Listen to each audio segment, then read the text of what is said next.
Hello hi प्यारे बच्चों, good morning. कैसे हो आप सब? आई होप आप सभी अच्छे होंगे, पढ़ रहे होंगे। देखिए, हमने एनसीईआरटी 7th क्लास के 16 चैप्टर इससे पहले कर लिए थे। आज हम पढ़ते हैं सप्तदश पाठ है जिसका नाम है कर्म करो, काम करो। ठीक है, अपने कर्म करो।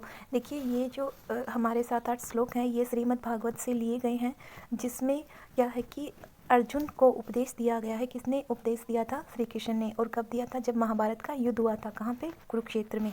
ठीक है, तो ये उस टाइम के श्लोक हैं। और ये इसमें बस यही हमको बताया गया है कि इंसान को हमेशा कर्म करते रहना चाहिए, उसे फल की इच्छा कभी भी नहीं करना चाहिए, बस अपने कर्म करते रहना चाहिए। तो यहीं पर ये जो श्लोक दिए गए हैं, हम उन्हीं को देखते हैं। देखिए, पहला श्लोक है कि सुख दुखे समे कृत्वा लाभालाभौ जया जेव ततो युद्धाय युज्यस्व नैवं पापम अवाप्यस्यसि।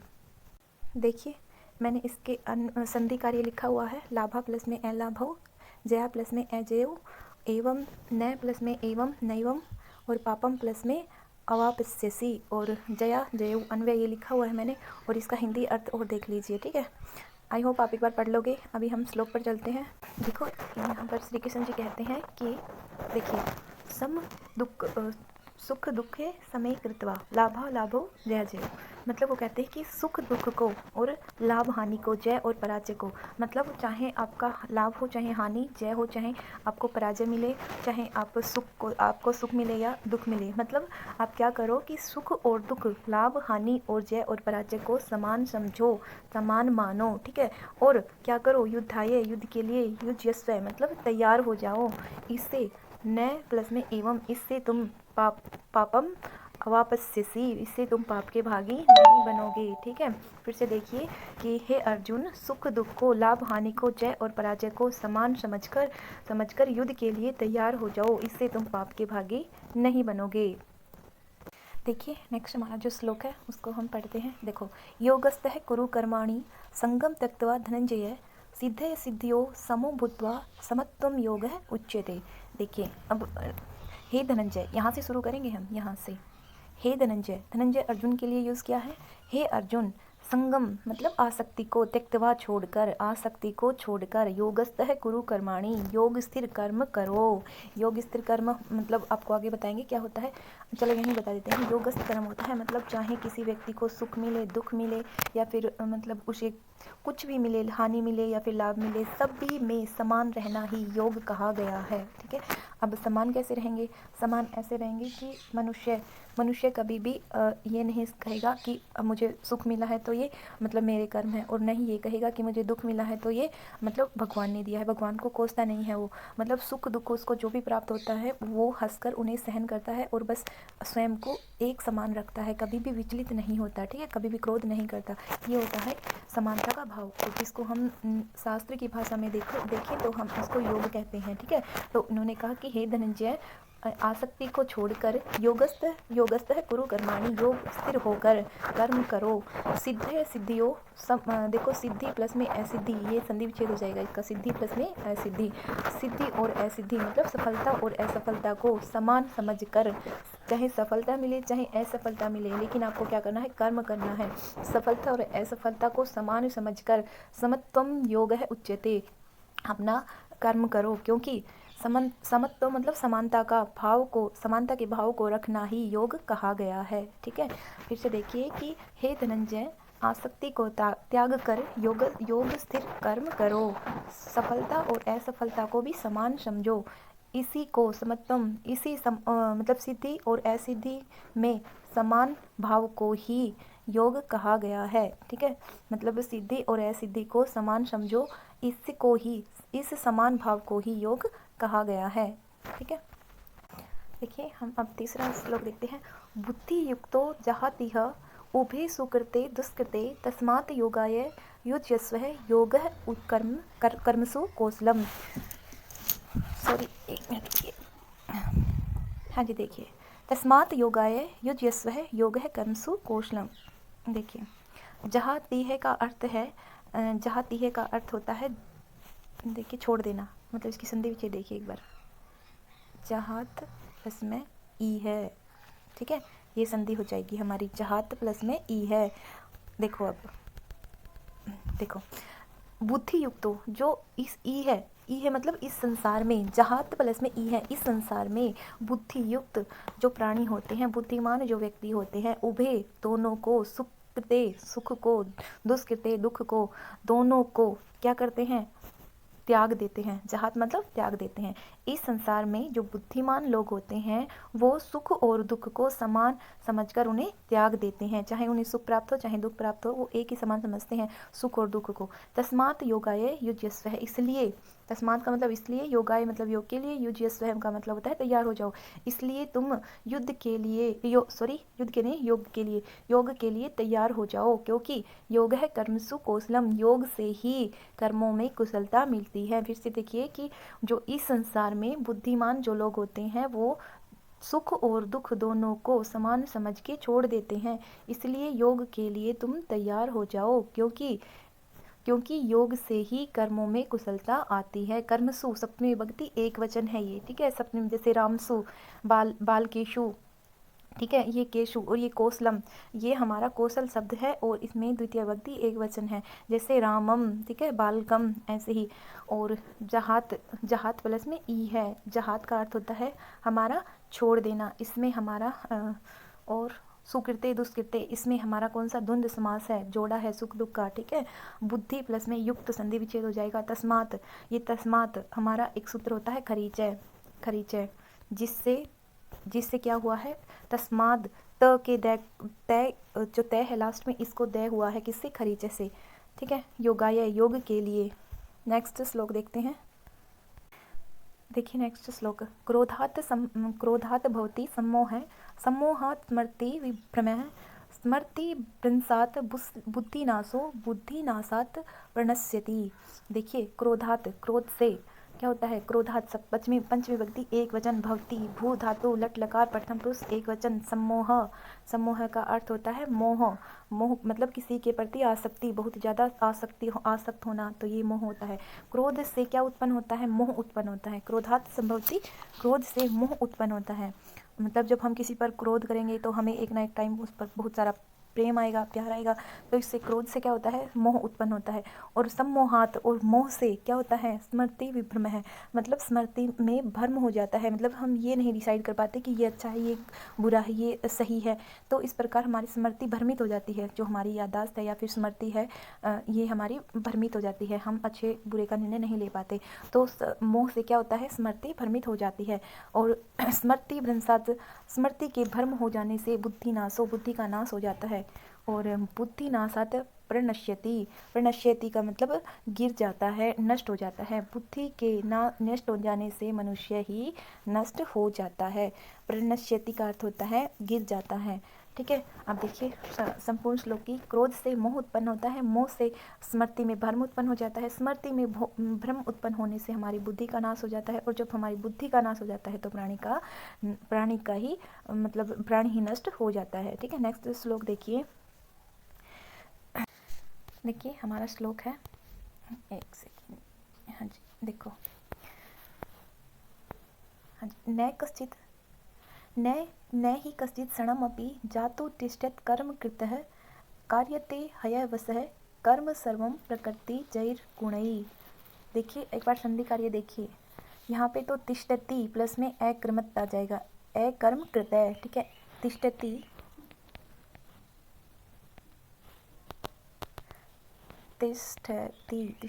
प्लस में अकर्म कृत, ठीक है, अकर्म कृत आ जाएगा। और यहाँ पर आ जाएगा ही प्लस में वश्य मतलब वश में किया जाता है। और यहाँ पर आ जाएगा प्रकृति प्लस में जई प्लस में गुणई, ठीक है। प्रकृति से उत्पन्न गुणों के कारण। देखिए अब शुरू से हम हिंदी देखते हैं कि न कश्चित्, किसी भी समय, देखिए न ही कश्चित् क्षणमपि, किसी भी क्षणम, किसी भी पल, किसी भी समय। और जातु का और अर्थ होता है किसी भी काल में, तिष्ठति मतलब रहता है, अकर्मत बिना कर्म किए। मनुष्य जो है वो, हमें मनुष्य अपने पास से लगाना पड़ेगा, ठीक है।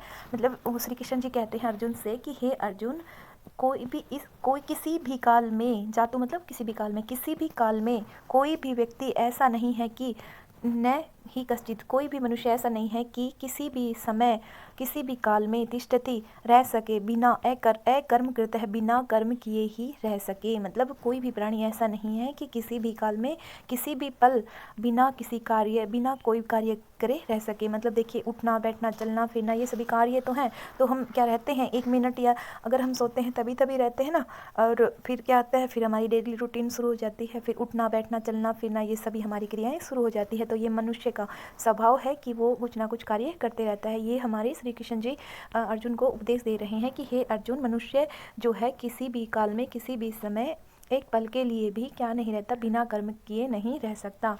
कार्यते मतलब उसके द्वारा कार्यते का अर्थ होता है बाध्य किया जाता है, ही वशः उसे, मतलब उसे कोई ना कोई कार्य करने के लिए बाध्य किया जाता है।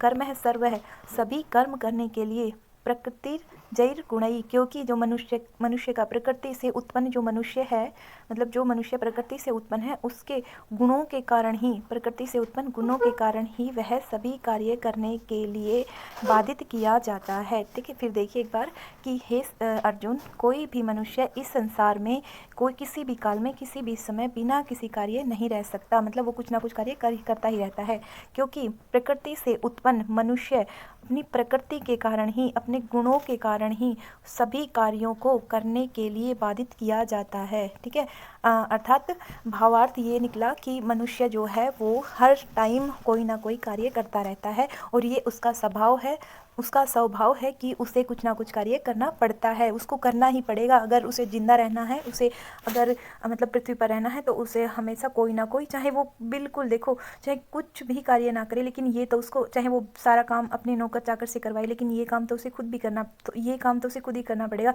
अगर पानी किसी ने उसको ला कर दे दिया तो पीना तो खुद ही पड़ेगा ना, है ना। और जैसे हम शौचालय वगैरह का कार्य करते हैं, ये भी स्वयं करना पड़ेगा, चाहे वो कितना भी अमीर हो, चाहे कितना भी वो हो, है ना। तो प्रकृति से क्या है उत्पन्न मनुष्य जो है वो उसको बाधित किया जाता है कोई ना कोई काम करने के लिए। ठीक है, देखिए नेक्स्ट हमारा श्लोक है नियतम कुरु कर्मम कर्म है त्वम, नियतम कुरु कर्म त्वम, कर्म जायो ही कर्मणः, शरीर यात्रामपि च तेन प्रसिद्धये येत कर्मणः।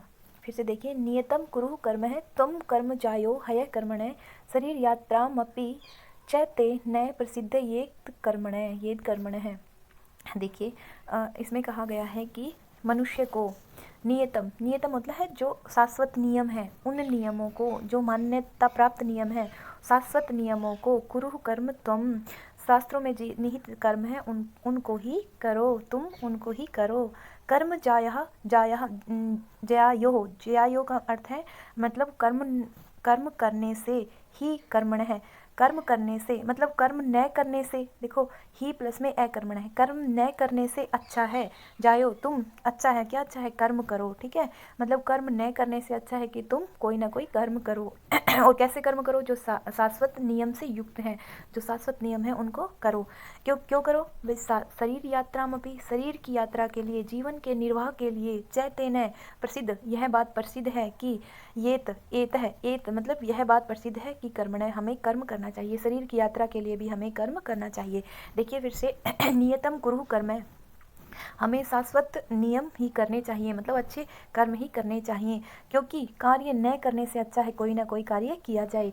और ये बात भी प्रसिद्ध है कि हमें शरीर के निर्वाह के लिए, शरीर का गुजारा हो सके, इसलिए भी हमें क्या करना पड़ता है, कर्म करना पड़ता है। ये बिल्कुल प्रसिद्ध बात है, एक सिद्ध बात है, ये सिद्ध बात है कि शरीर की यात्रा के लिए हमें कर्म करने पड़ते हैं।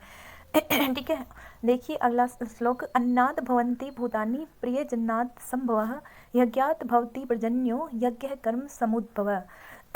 अन्न से, देखिए इन्होंने क्या कहा कि अन्न से भूतानि होते हैं प्राणी, अन्न से सभी प्राणी उत्पन्न होते हैं, और पर्जन्य होता है वर्षा, पर्जन्य क्या होता है, वर्षा, और पर्जन्य है अन्नात् देखो एक बार संधि देखिए आप सॉरी पर्जन्यात, बारिश से, पंचमी विभक्ति एक वचन, या फिर पर्जन्य, ये हमारा शब्द हो जाएगा। पर्जन्य होती है वर्षा, अन्नम पर्जन्य प्लस में अन्नम प्लस में संभवम, और वर्षा से क्या होता है, जल उत्पन्न होता है। ठीक है, देखिए अन्न से सभी जो प्राणी हैं वो उत्पन्न होते हैं, और अन्न किससे उत्पन्न होती है, अन्न किससे उत्पन्न होता है, वर्षा से उत्पन्न होता है। ठीक है, यज्ञात भवति पर्जन्यो भवः है, यज्ञात और यज्ञ से वर्षा होती है। ठीक है, देखिए कितनी बात बताई इन्होंने कहा कि अन्न से सभी प्राणी, भूतानी का अर्थ होता है प्राणी, सभी संपूर्ण प्राणी अन्न से उत्पन्न होते हैं।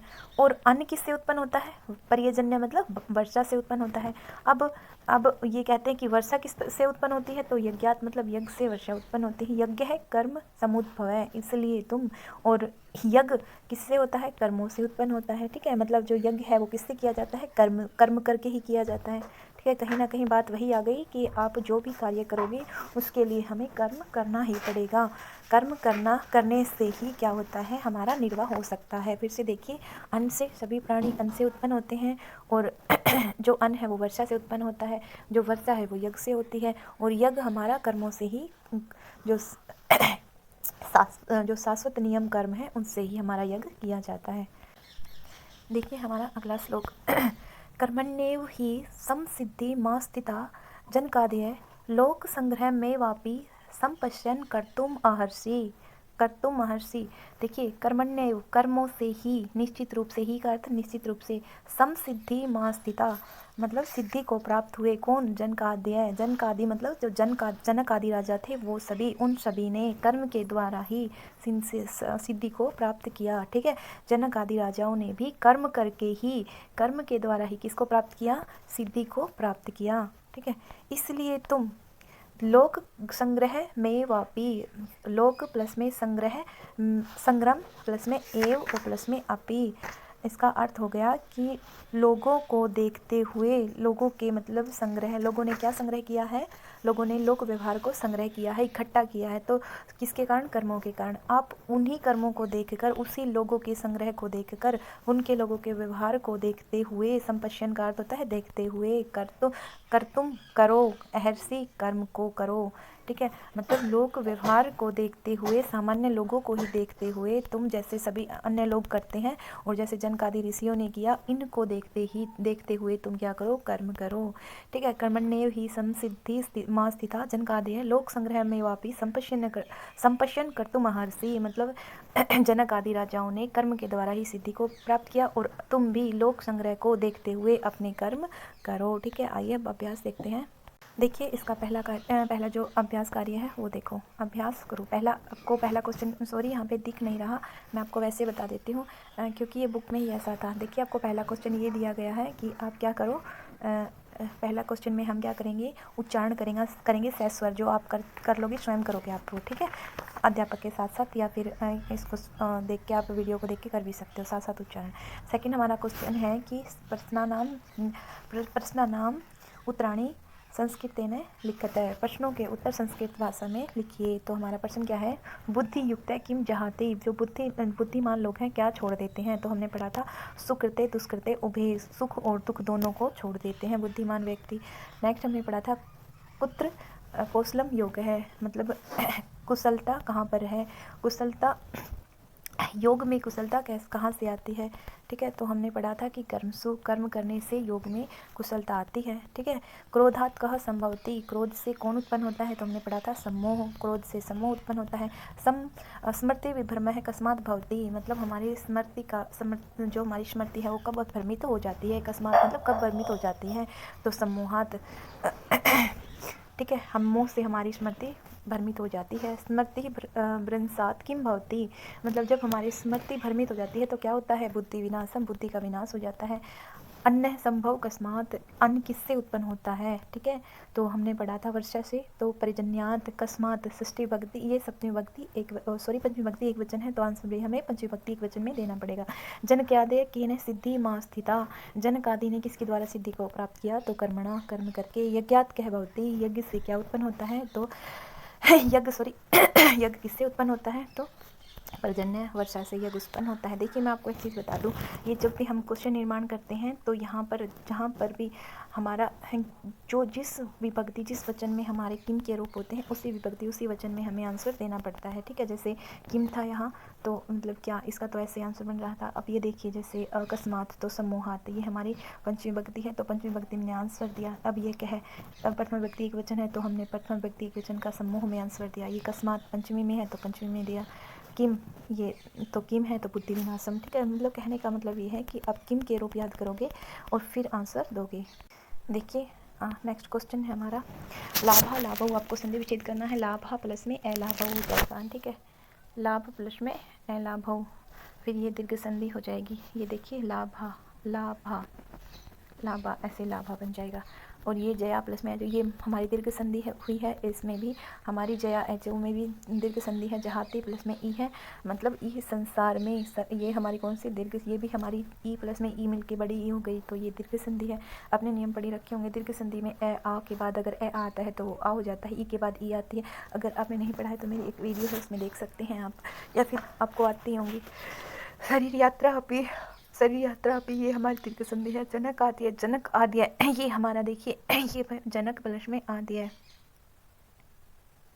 ये हमारी दीर्घ संधि हो जाएगी। सिद्धि प्लस में असिद्धि, ये हमारी देखिए ये सिद्धि ई के बाद अ आया है तो हमने पढ़ा था कि जब भी ई के बाद कोई भी असमान वर्ण आ जाता है, स्वर आ जाता है तो हम ई को किस में बदल देंगे, यह में बदल देंगे। ठीक है, तो इसलिए ये ई को हटा के इसमें यह बनाया गया है। ठीक है, तो ये हमारी यण संधि हो जाती है।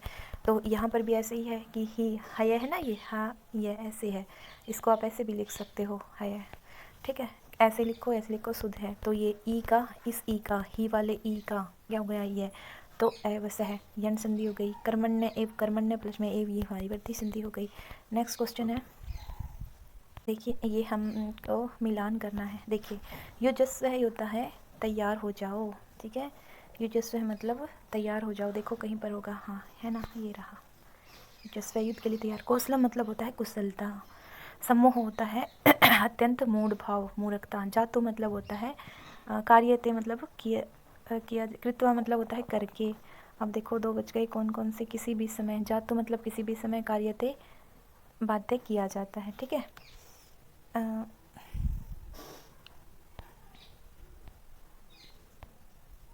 देखिए ये श्लोकान तेषाम उचित क्रमेण लिखित है। श्लोकों को हमें देखकर लिखना है। सुखे दुखे समय कृत्वा, ये पहला ही श्लोक है। आपको क्या करना है, ये इस हमारी जो लाइन उल्टी पुल्टी लिखी हुई है, पहले नंबर पे ये आएगी, पहले नंबर पे ये आएगी, दूसरे नंबर पे ये आएगी और तीसरे नंबर पे ये आएगी, चौथे नंबर पे ये आएगी, जैसे मैंने यहाँ पे लिख रखा है। ऐसे ही आप ये देखिए नेक्स्ट, ये आप स्वयं करोगे। जो ये मैंने छोड़ा हुआ है ये आप स्वयं करोगे। ठीक है, ये वाला, क्योंकि पहली लाइन ये आ जाएगी, दूसरी ये आ जाएगी, तीसरी ये और चौथी ये। आप श्लोक में से भी देख के आप स्वयं फिल कर सकते हो। अब उदाहरण देखिए, आप क्या करने हैं, आपको रिक्त स्थान धातु को देखेगा, रिक्त स्थान की धातु रूप को देखते हुए आपको रिक्त स्थान की पूर्ति करनी है। देखिए जैसे लाभा लाभव में दिया गया है लाभ च अलाभ, ये हमारा द्वंद्व समास हो जाएगा। जहाँ पर भी च आ जाएगा वहाँ पर भी द्वंद्व समास और हो जाएगा। सुख दुख जोड़ा आ जाएगा, सुख दुख माता पिता बहन भाई, ये सभी जहाँ पर भी हमारा एक, तो आपको ये रखना है, ट्रिक से देख सकते हो आप, मेरी एक वीडियो है कि उसमें ऐसे जहाँ पर भी हाइफन आ जाएगा, योजक चिन्ह आएगा, वहाँ पर द्वंद्व समास हो जाएगा। ये भी एक पहचान होती है। ठीक है, हाँ 80% में ये पहचान होती है कि हाइफन वाला जो शब्द है वो हमारा द्वंद्व समास होता है। देखिए ये सब आपको दिए गए हैं। ऐसे ही उदाहरण, जैसे उदाहरण ये दिया गया है कि शरीर यात्रा, शरीर यात्रा, ये हमारी शरीर यात्रा, शरीरस्य यात्रा, शरीर की यात्रा। तो ये षष्ठी तत्पुरुष समास है। स्मृति विभ्रम है, ये हमारा स्मृति विभ्रम है, ये भी हमारी षष्ठी विभक्ति एक वचन। ये शरीर का एक षष्ठी एक वचन हो जाएगा, ये स्मृति का एक वचन। लोक का लोक के हो जाएगा एक वचन। ठीक है, ये लोके है, लोके संग्रह। षष्ठी तत्पुरुष समास। स्मृति, ये स्मृति है प्रंसात, ये भी हमारा षष्ठी हो जाएगा। बुद्धि नाशात, बुद्धे नाशात, ये भी षष्ठी विभक्ति एक वचन हो जाएगा। ठीक है, अगला देखिए पश्यति, पश्यते, पश्यन्ति, पश्यसि। क्या करना है आपको, धातु रूप लिखने हैं। भवति भवत भवन्ति, पठति पठत पठन्ति, सिद्ध्यति सिद्ध्यत सिद्ध्यन्ति, हरति अहरत अहरन्ति, प्रणश्यति प्रणश्यते प्रणश्यन्ति। नेक्स्ट क्वेश्चन देखिए ये हमारा श्लोक है, ठीक है। योगस्थ है, क्या करना है हमको, पहले कर्म मतलब हमें पद लिखना है, शब्द लिखना है, फिर लिंग लिखनी है, फिर विभक्ति और वचन। जैसे कर्माणि हमें पद दिया गया है, इसका शब्द होगा कर्मन, नपुंसकलिंग हो जाएगा, प्रथम विभक्ति और बहुवचन। ऐसे ही योगस्थ शब्द दिया गया है, योगस्थ हमारा शब्द हो जाएगा पुल्लिंग, प्रथमा एक वचन, ठीक है। आप ये पढ़ लेना स्वयं। ऐसे ही ये देखिए, कर्म सुकर्म शब्द है हमारा, नपुंसकलिंग सप्तमी विभक्ति बहुवचन में हो जाएगा। तुम युष्मत शब्द होता है, पुल्लिंग पुल्लिंग हमारी लिंग होता है, प्रथमा वचन होता है और एक वचन।